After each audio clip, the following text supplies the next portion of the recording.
For the better part of 2 decades, there's been a growing recognition that medical errors kill too many patients in the U.S. While exact numbers are elusive, a new analysis and estimate portrays an even grimmer picture. The new paper finds that as many as 250,000 people die each year from errors in hospitals and other healthcare facilities. That would make it the third leading cause of death in the U.S., ahead of respiratory disease, accidents, and even stroke. Dr. Martin Makary, a professor of surgery at the Johns Hopkins University School of Medicine, who led the research, joins me now. So how did we get to this number? What did your research find? Well, we took the best available studies, the data from the medical literature, and we basically came up with a meta-analysis point estimate and then asked where would that fall if medical error were counted as a disease. It turns out that we learned that the CDC does not consider medical error to be a cause of death in listing our national health statistics each year, even though the point estimate comes right in between number 2 and number 3 on the list, which means medical error is the number 3 cause of death in the United States. We're just not measuring it. Okay, so let's talk a little bit about the methodology. If the numbers are scarce, are these studies representative enough sample sets to be able to extrapolate this 250,000? These are studies of hundreds of thousands of hospitalizations in the top medical journals, and they are updating the 1999 Institute of Medicine report. And there's broad consensus that the range is somewhere between 200 and 400,000. Our analysis came up with 251,000. No matter what number you pick, it's well above the currently listed number 3 cause of death. And it turns out that the reason it's not being counted is that the system relies on billing codes to compile our national health statistics.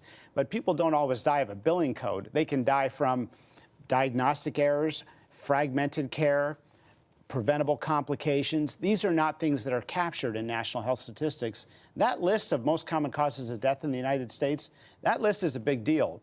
It informs all of our research funding priorities as a country, all of our public health campaigns. We spend a lot of time and money on heart disease and cancer, but we haven't even really recognized that the third leading burden on health in America in terms of death is medical error in its many forms. So how do systems change to try to adapt for this? I remember there was a book written a while ago about the checklist and actually preventing surgical errors just by something as simple as that. Are there systemic improvements that we can make to try to decrease this error rate? Well, there are so many great homegrown ideas by doctors around the country, hospital associations, national collaboratives, but the important work that they're doing is vastly underfunded and underappreciated. Our large research center in patient safety at Johns Hopkins has applied for numerous federal grants, and we keep getting the message back, this is not within the scope of the NIH. This is not within the scope of the National Cancer Institute. And all of these grants are relegated to a very small agency with a fraction of the budget, $300 million for the entire agency, including the grants. If you look at the number of people that die from breast cancer, it's about a fourth or a fifth of the number of people that die from medical care gone wrong. And yet they have billions more because of the great lobbying efforts and the vocal advocacy work of that group. Well, it turns out that it's not proportional to the burden of preventable health in America. How do you capture the number of people who might not be killed by a medical error, but might be with some serious negative health outcomes when they leave the hospital?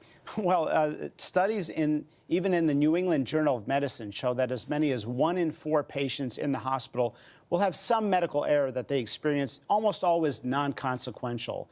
And it's estimated that about half of 1% to a little more than 1% of these errors could actually be fatal. If you extrapolate the numbers to all U.S. hospitalizations, that's where this 250,000 estimate comes from. That's not even counting people that die at home or sometimes through limited insurance networks or cracks in the system that result in death. It doesn't include outpatient office deaths or ambulatory surgery deaths. So we think that the estimate is a solid estimate. There's broad consensus in the field. It's in that range, and it doesn't even include a lot of other types of medical errors that lead to death. All right, so I'm a patient. How do I figure out whether the hospital I might be taken to or that I'm already in is kind of the lowest that it can be on these error rates? Or what do I do to inform myself? What kind of questions do I ask a doctor or a hospital about my care? Well, on a national level, this is exactly why we need to measure the problem.